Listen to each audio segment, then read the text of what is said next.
The first question asks, customers of the utility company will pay what % more per kilowatt used at 8 a.m. than they would during the summer months.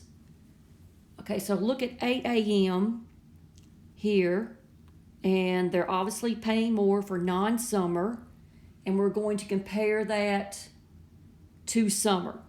So what we need to do is find the difference between the two prices, and that would be up here, that's 0.06 minus 0.04 divided by the one for summer, which is 0.04. It's a % difference problem. And if you do the calculation there, you get 0.5. So 50%. And then it says, then they would, doing this, okay, and would pay blank % less at 3 o'clock. Let's look at 3 o'clock. Sure enough, the non-summer is less. We need to find the difference between the 0.06 and the 0.12.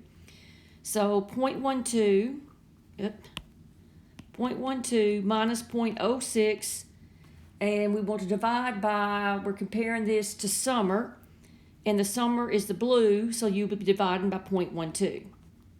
And that will also give you 50%.